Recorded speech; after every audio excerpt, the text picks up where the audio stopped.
Sound, a group of From the beginner to the professional, from the novice to the master, from playing and experimenting with things to create a masterpiece. These are all the elements of art, and on our show, this art is called sound. Hi, I'm Elvis Smith, host of the show Sounds Within, and we did a little project with Doug W. Deutsch Publicity, and we're going to really have some fun. He was been raving about this group called the Scorch Sisters. And I go like, yeah, they're good. Then I went on the YouTube and I say, oh, gosh, they have more than I thought. Let's have them down. So let's go meet the Scorch Sisters. Feature on this keyboardist, and who are you? Alicia Morgan. Okay, Alicia, I want you to explain to the audience what makes Alicia Alicia. Taking chances. Why do you say that? Because everything I've ever done in my entire life, I had no idea how to do and I just decided I'm going to figure it out. And I did it. And that's everything I've ever done. Oh, that's great. Hey, and who is this with the really soulful voice? My name is Francesca Capasso. Francesca, nice. Okay, same question to you. What makes Francesca Francesca? What makes Francesca Francesca? I think I'm extremely over the top. When it comes to singing, I always feel like, here's the limit, but I want to take it over that edge, way over. I'm flamboyant. As you can see, I like makeup and I like to be sassy. And basically, I like to just tell it like it is. That's Francesca. And sing it like it is, too. Well, thank you. Thank you.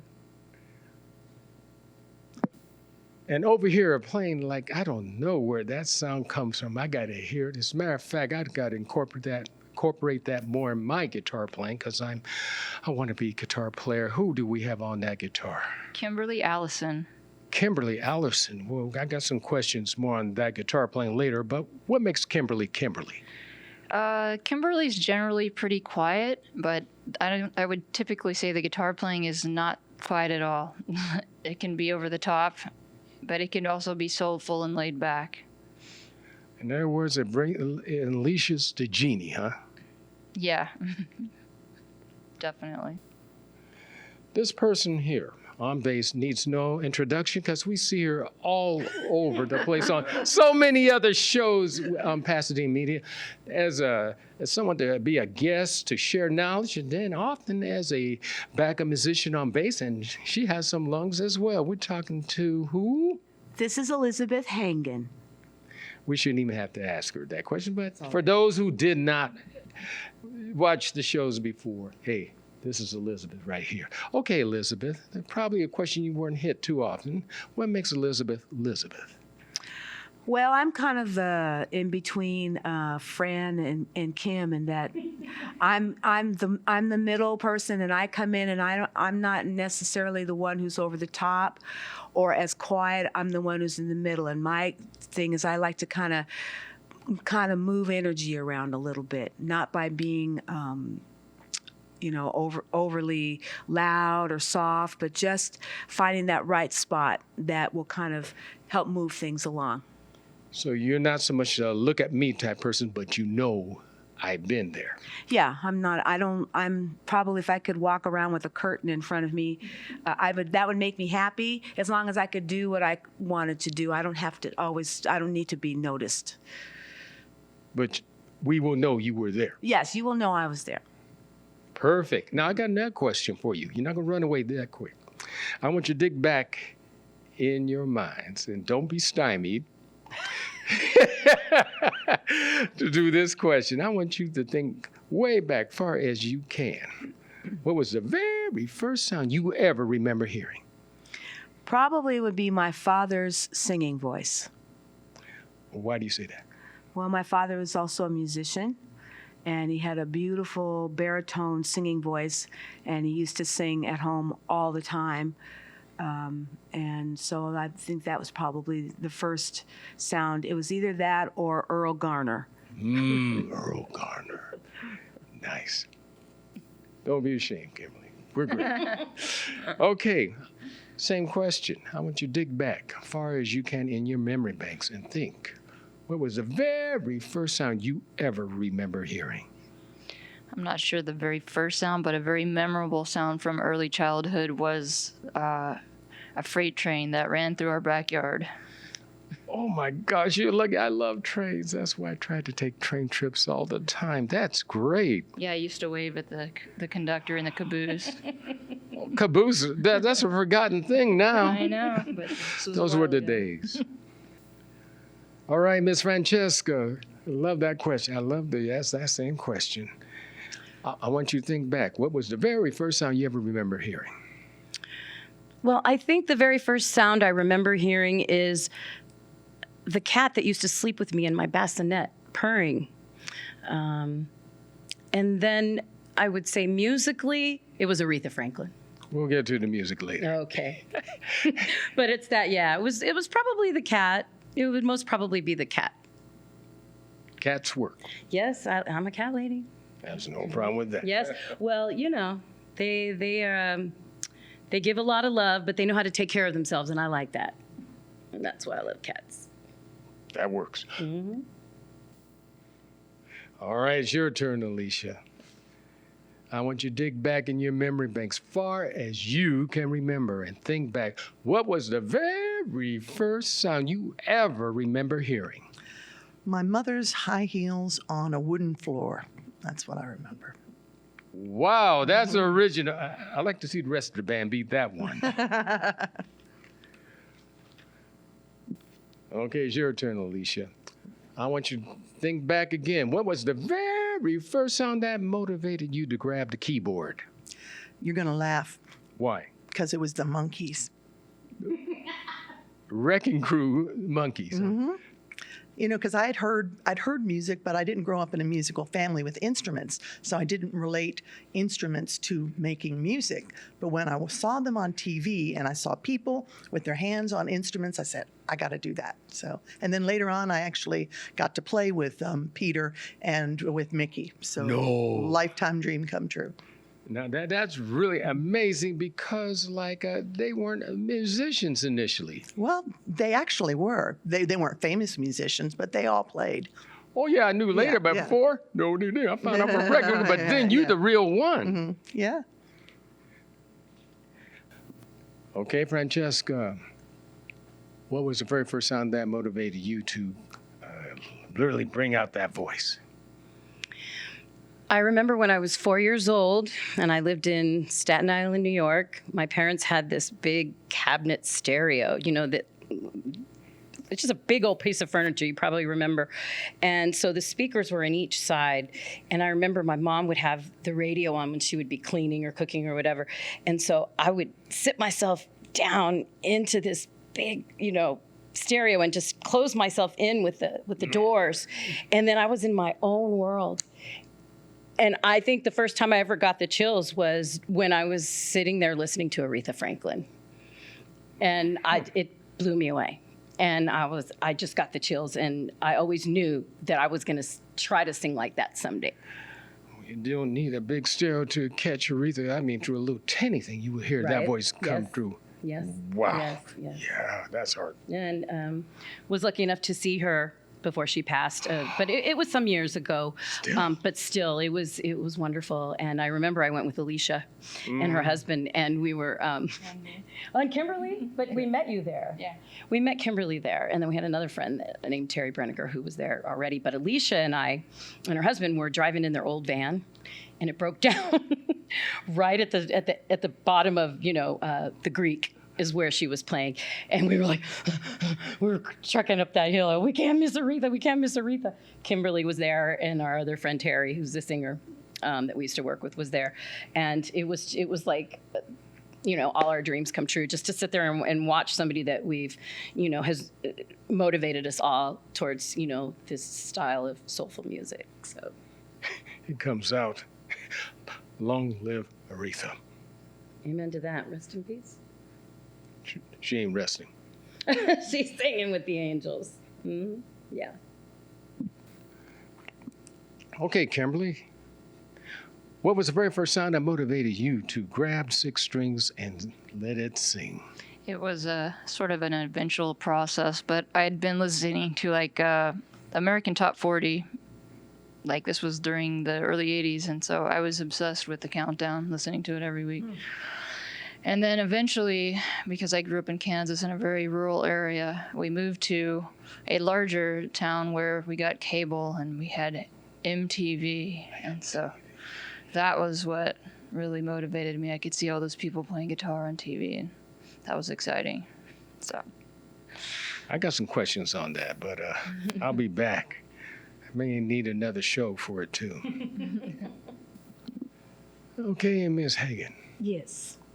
what was the very first sound that motivated you to grab the bottom end of sound and play? Okay, so as far as singing goes, that was never a question. I was born into that. But bass playing, I don't know when that started. I think I've always been a bass player, even more than a singer. I've just always gravitated towards the bottom, the groove, the pocket. But I was in my mid-40s. Yes, I'm over 40, people. I was in my, I'm not. I was in my mid-40s when I first started to play bass. I had wanted to play earlier, but I was a female, and I was told by many of my male quote-unquote friends, musicians, women don't play bass. That kind of stuff. And so it wasn't until I was influenced by someone who really encouraged me to pick up the bass, and I got my own bass teacher. Her name was Lynn Davis, and hi, Lynn. And because of her and her patience, I was able to, actually make sound. And then through other people introducing me to other people and that sort of thing, that's how I sort of, started to play. So it was a lifelong dream that I didn't really know until I was able to do it. And then it was like, oh yeah, where have you been all my life? Great example here, folks. Great example that, yes, you can. Yeah. Okay, Francesca, we need a song. What are you going to offer us? The first song is called Think About Elvis, and it's featuring our keyboard player, Alicia Morgan. All right, Think About Elvis with the Scorch Sisters. You didn't love me tender, you didn't love me true, but I got me new love, a lot better than you. You ain't nothing but a hound dog, you no friend of mine, but I got me new love, you're always on my mind. I got a picture of Elvis that hangs on the wall, made of black velvet and a 7 feet tall. My friends call me crazy and it's not true, but I get more from Elvis than I ever got from you. What do you think about Elvis? What I think about Elvis? What I think about Elvis, so I don't have to think about you. It's a one for the money and it's two for the show. If I fell for Elvis, I don't need you no more. When I talk to Elvis, well, he don't have much to say. But after listening to you, boy, I kinda like it that way. Pussycat, where have you been? I've been down to Memphis to visit the king. I seen his pink Cadillac, his fancy new jet, and I even bought a bottle of authenticated sweat. I was thinking about Elvis. Think about Elvis. Well, I think about Elvis, so I don't have to think about you. Come on, Kimberly.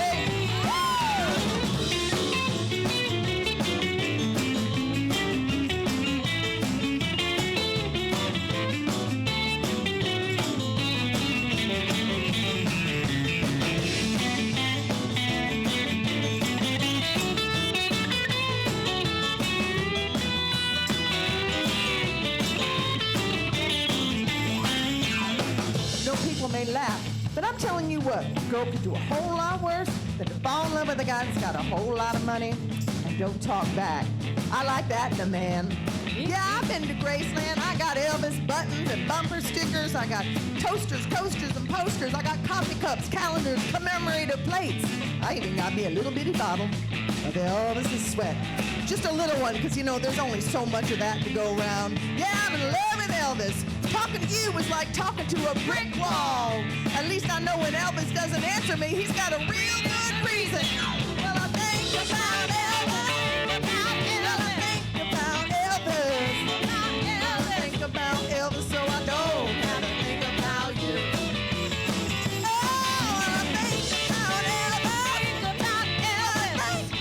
Elvis. I think about Elvis, so I don't have to think about you.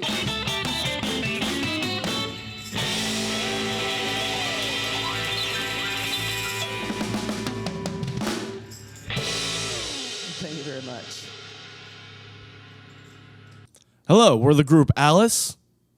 And you're watching The Arroyo Channel. Stay tuned.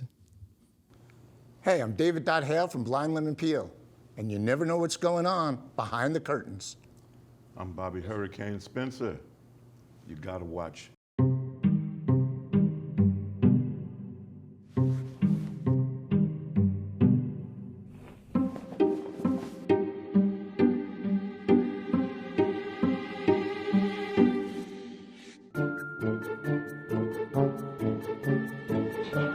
The smallest moments can have the biggest impact on a child's life. Ready or not, here I come. Take time to be a dad today. Daddy, I'm gonna find you. Hello, ladies and gentlemen. My name is Michelle Leclerc, and you're watching Anybody Can Play Guitar. That's all that matters. Hey, and that was Think About Elvis with the Scorch Sisters. Okay, Francesca, well, let's get a little history of the Scorch Sisters here. How did you all come together? Well, actually, we originally met each other on a Women in Blues show at B.B. King's when B.B. King's used to be in Universal City.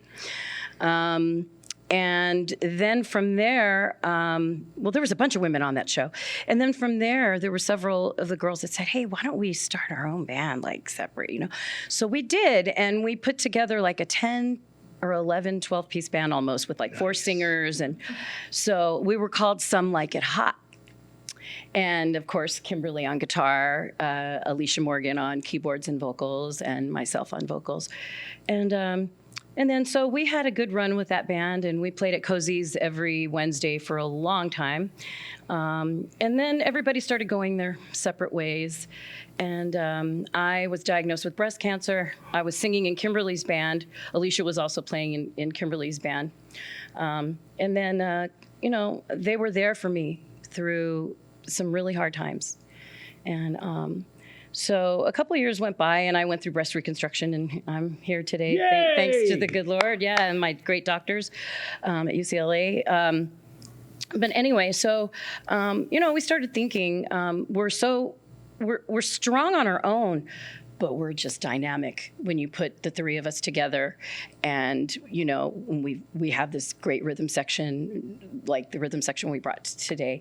But we really just felt like, you know, if the 3 of us stick together, we'll feel confident that things are going to go smooth, because we're very democratic in the band. And we call ourselves the Scorch Sisters because when we get on stage, we burn a hole in the stage.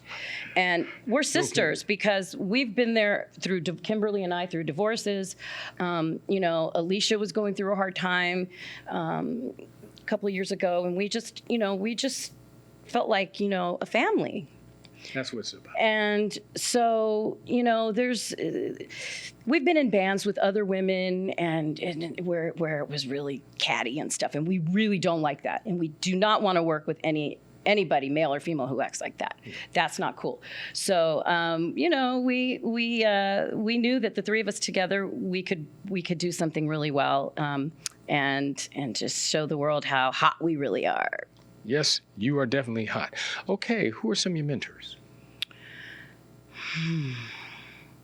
besides Aretha? Well, besides Aretha, well, you mentioned earlier Janis Joplin. I grew up in Texas, so I remember hearing Janis when I was around 15 and thinking, oh man, she sings the way I feel. Yep.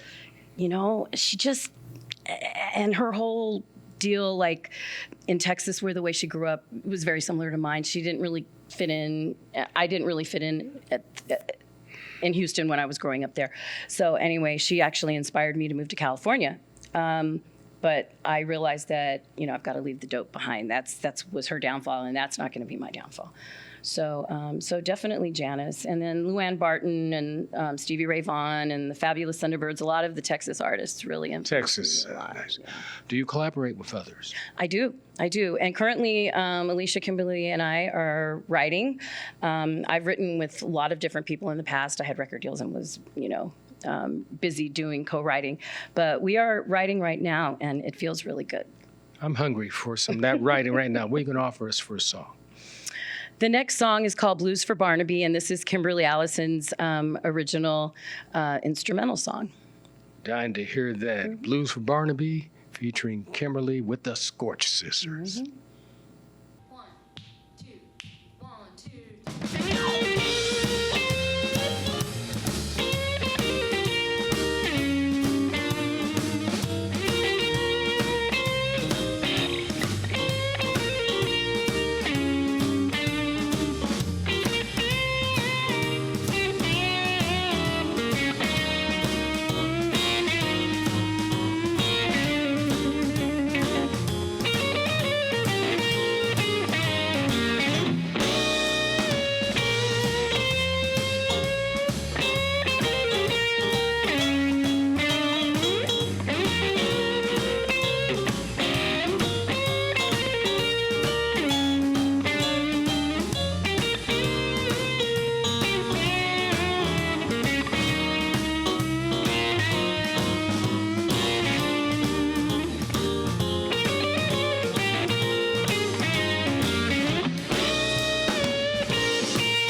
Hey, it's Amin L. And Thursday night is live with Jeff Hodge. Come on down and check him out. Every time I hear the alarm bell go off in school, I think it's an air raid. A lot of houses in our neighborhood have been destroyed. I like to close my ears and sing songs whenever the bombs come close. I'm worried our new neighbors won't like us. But I know it's all gonna be worth it. I just want my family to be safe. But these are not my words. These are not my words. These are not my words.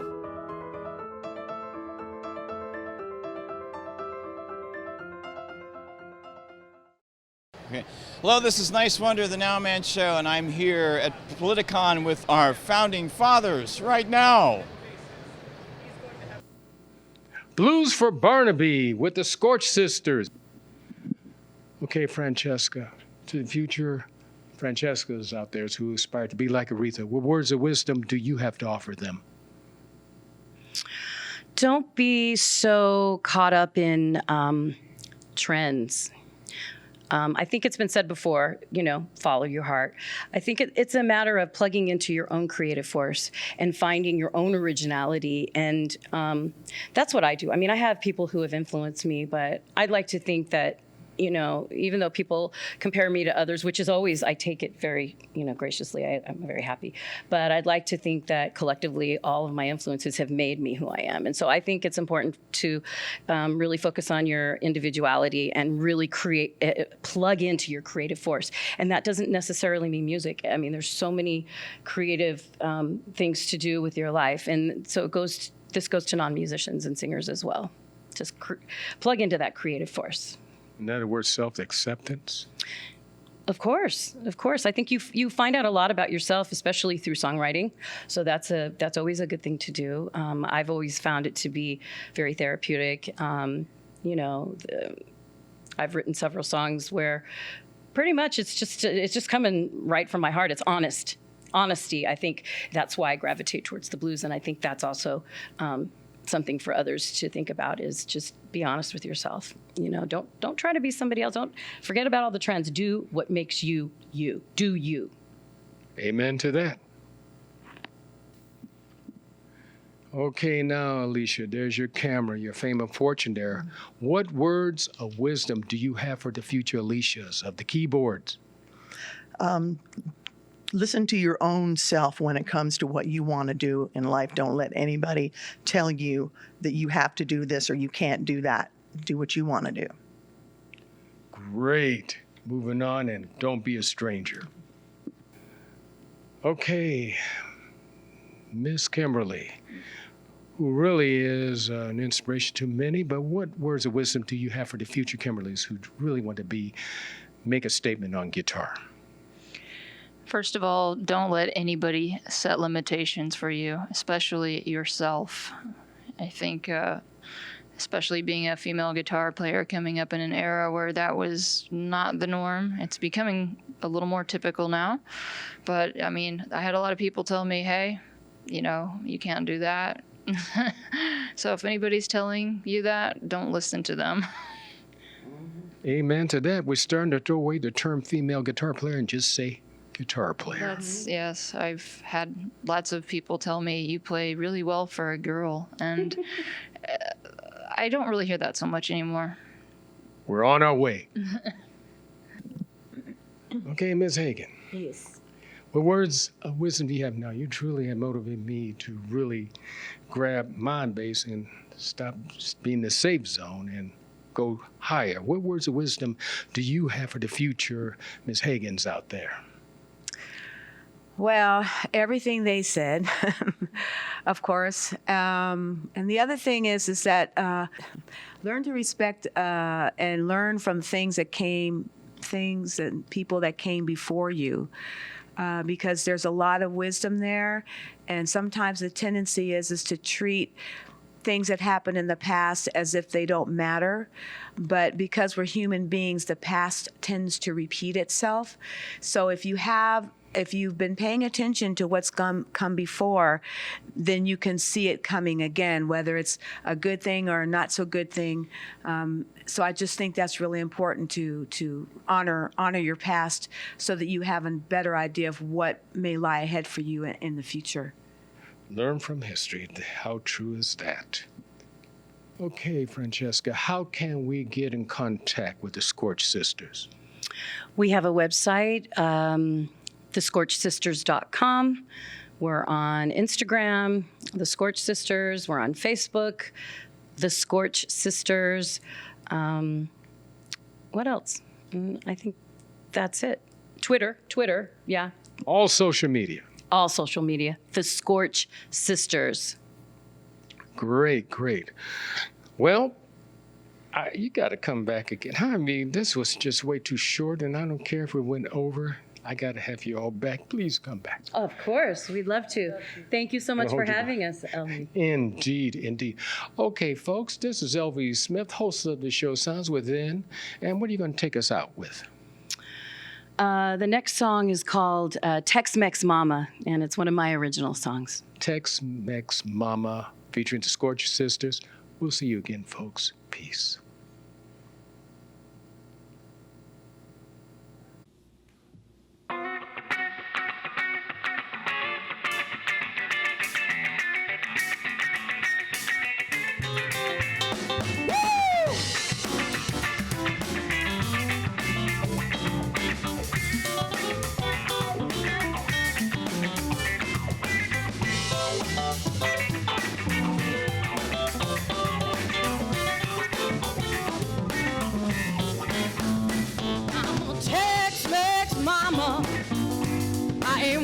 No more time. No, I'm a Tex-Mex mama. I ain't wasting no more time. No. I'm going back to standing tall with it. Ain't nobody crying. Well, people are so friendly there. Nobody treats you mean.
Hart, what's going on? I'm leaving. Why? What did I do? Not enough. The pressure's too much. I quit. I get it. I can do better. Just please don't leave. Don't let your heart quit on you. Get your uncontrolled high blood pressure to a healthy range before it's too late.